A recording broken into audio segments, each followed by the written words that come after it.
Taller número 4. Sociología básica del derecho ecuatoriano. UTPL, Grupo 1, segundo bimestre, materia Sociología jurídica. Paralelo 121. Participantes: María Isabel Morales, María José Luisa, Mayra Catalina Guillén Caicedo, Melanie Coronel Samaniego, Jaime Gonzalo Almeida Rivadeneira. ¿Por qué es importante la sociología del derecho?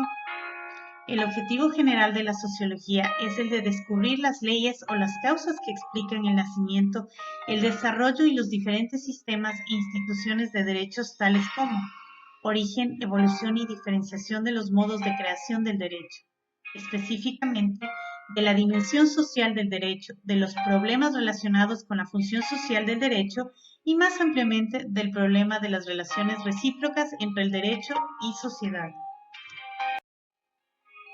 Tema: exclusión étnica y cultural en Ecuador. En el Ecuador, hablar de exclusión es un tema bastante controversial, que lamentablemente lo vivimos día a día, ya sea en instituciones mínimas como en momentos donde vemos en el ataque hacia nuestras etnias y culturas, sin darnos cuenta que todos somos un mismo pueblo y que deberíamos ser un país unido. La población descrita como indígena en el Ecuador oscila entre el 35 y el 45% de los pueblos indígenas. Estos se encuentran localizados en las áreas costeras norte, la sierra y el oriente.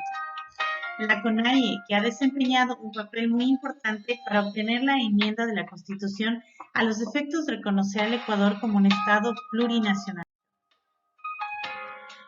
La tendencia a dejar de lado a las personas o pueblos por sus diferencias étnicas y culturales con otros individuos o pueblos, limitando el acceso a servicios sociales de calidad, a los mercados laborales y de crédito, a condiciones físicas y de infraestructura adecuada, el ejercicio del derecho de la propiedad y al sistema de justicia con pertinencia étnica y cultural.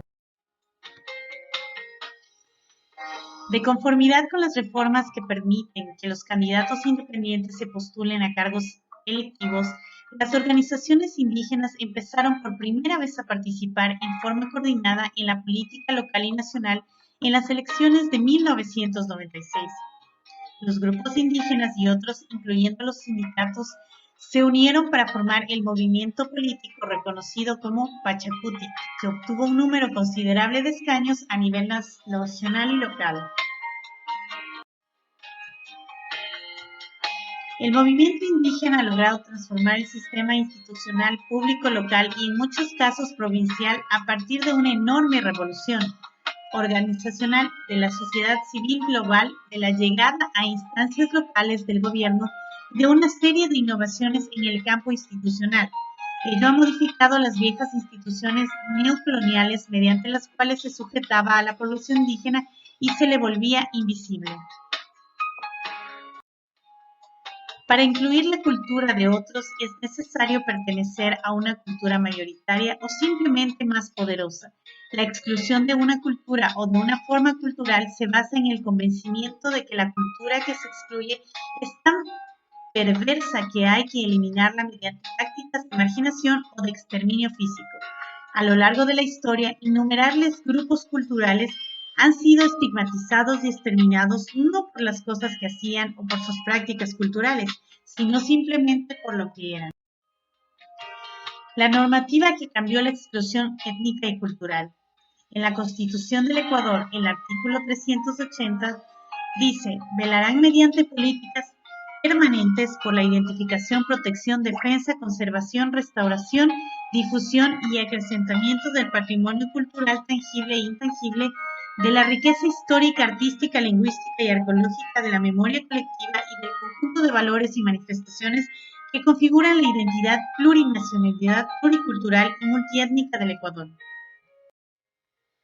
En conclusión, en el mundo los indígenas sufren tasas superiores de pobreza, carencia de tierras, malnutrición y desplazamiento interno, y niveles inferiores de alfabetización y menores accesos a los servicios de salud. Las mujeres indígenas afrontan múltiples formas de discriminación debido a su cultura, clase y género.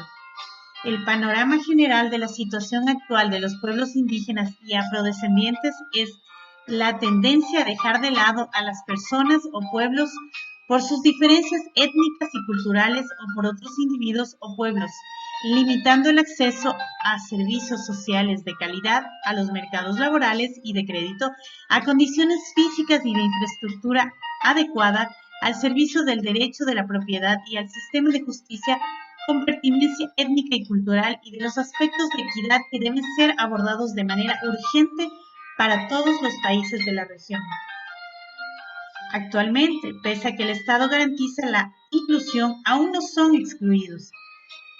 Diversos estudios sobre desigualdad en América Latina han subrayado que los pueblos indígenas son sistemáticamente más pobres que los no indígenas y que esto se debe a menores activos productivos, educativos, experiencias de trabajo, estructura familiar y ocupaciones, así como a factores como valores, normas, prácticas sociales, es decir, instituciones que reproducen un sistema discriminatorio de larga duración. Biografía.